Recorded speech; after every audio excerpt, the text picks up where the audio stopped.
You asked them to use the template again, and you heard yourself do it. Sorry to keep bugging you about this. You just apologized for doing your job.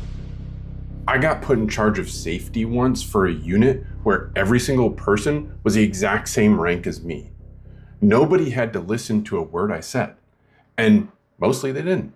Here's what took me way too long to figure out. This isn't a people problem, it's an authority problem.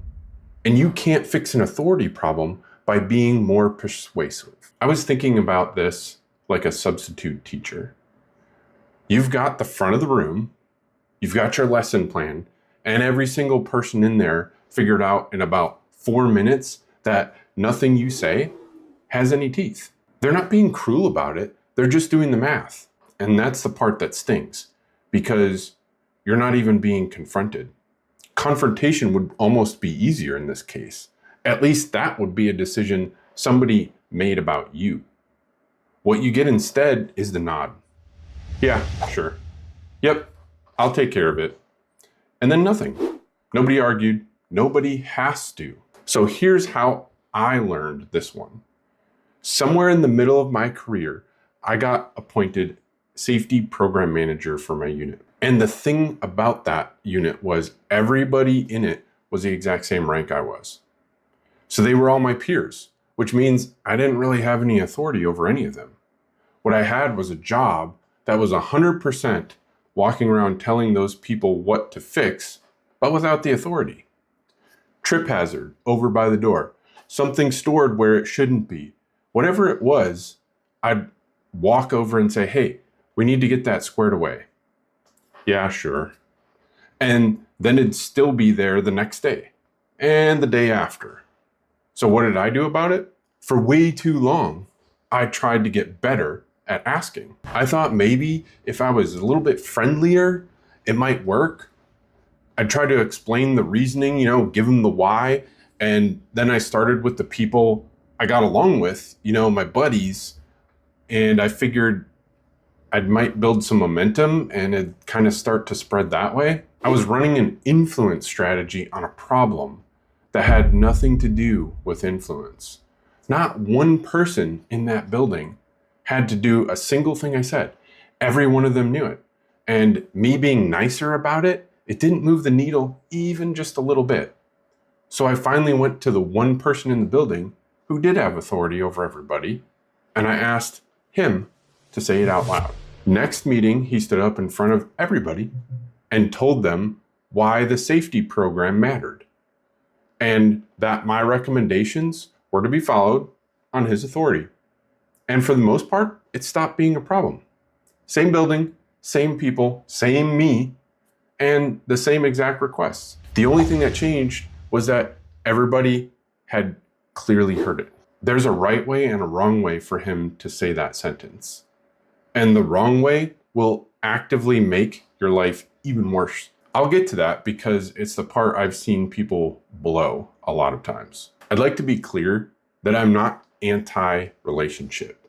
Influence is real and it's worth having, but influence changes how people feel about doing the activity or the responsibility. Authority changes whether doing it is optional. Those are two very different machines, and you can't swap one in for the other.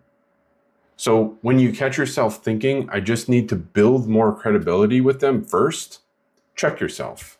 Because that's not a strategy, it's just a nicer way of saying you're going to keep asking and hoping, and hope isn't the strategy. All right, so what's this one sentence? There's a version of this that helps you and the other that turns you into the hall monitor. The kid with the sash that everybody knows has no real power, and now everybody's annoyed at him. The version that fails is personal. It sounds like, I need you all to listen to Kyle. Or even worse, Kyle's been having some trouble getting your cooperation. Hear what that actually did? It just told the whole room that I couldn't handle this myself and went and got mom and dad. So now I'm the person everyone has been ordered to obey, which is about the most resentment generating thing a human being can be. and it'll go away in about a week anyways. The version that works is structural, and it's barely about you at all. It sounds more like this. Governance decisions come through Kyle, and they carry the same weight as if they came from me. I need everyone's help with this, so we make sure that the team is compliant. Think about that for a second, because it's the same meeting, the same boss, and completely opposite outcomes.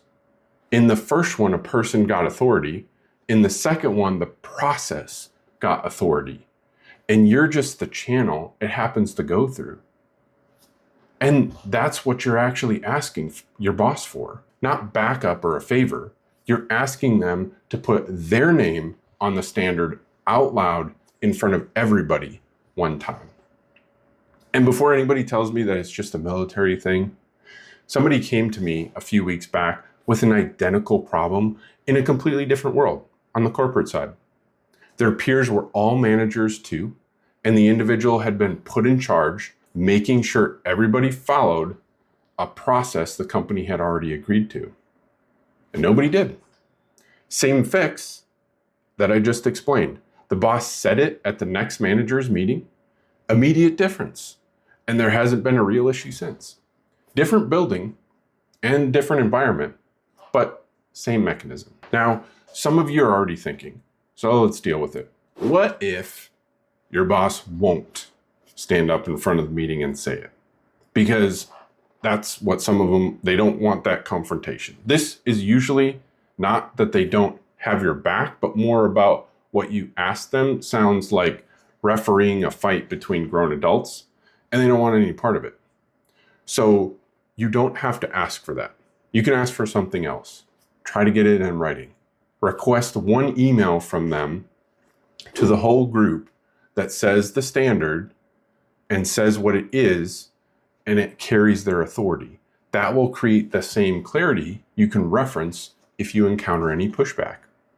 It's not as good as the leader doing it at a meeting and standing up in person, because an email doesn't have a face on it, and people can always pretend, I didn't get the email. But it's on the record, and a boss who won't have a confrontation will usually send an email. There's less friction for them to say no to. And frame the ask that way when you make it as well. Not just, they're not listening to me. Instead, try something like, we need people to know this comes from you. That's a completely different request. And it's a whole lot easier for somebody to agree to. I'm not trying to oversell this. That announcement did not get me 100% compliance. There were still one or two people who'd push back, drag their feet, and I'd bet you money that's going to be true for you too. But that's not the announcement failing. That's what it's supposed to look like, because people are people. And because what actually changed is this. Before, ignoring me was free. It cost you nothing. Nobody would ever know. And honestly, it wasn't even really ignoring me, because I'd never been given the authority to be ignored. After, ignoring me is now a decision. Somebody has to sit there and choose to blow off something the entire room heard the boss say. Now there's a receipt, and that turns your problem into a totally different problem. One that's got a name and a paper trail and a normal way to handle it. Two people quietly not doing what you ask, that's not really a management problem you can solve. Two people openly ignoring a standard everybody heard, that's just a performance conversation. Quit trying to persuade people who don't have to be persuaded. That's not a skill gap. That's a decision flaw. And you didn't design it. Go to the person who actually has the authority and ask them to say it once out loud in front of everybody. Make sure it's structural, not personal. The process carries their weight, and you are the channel. And if they won't say it in the room, get it in an email, and you can refer to it if needed. Support tips, tools, and what to do with the holdouts, all of it in the New Manager Playbook. It's free. Link is in the description. No strings. And speaking of holdouts, I've got another video on the employee who flat out tells you they're not asking your permission. Watch that one next. I'll see you over there.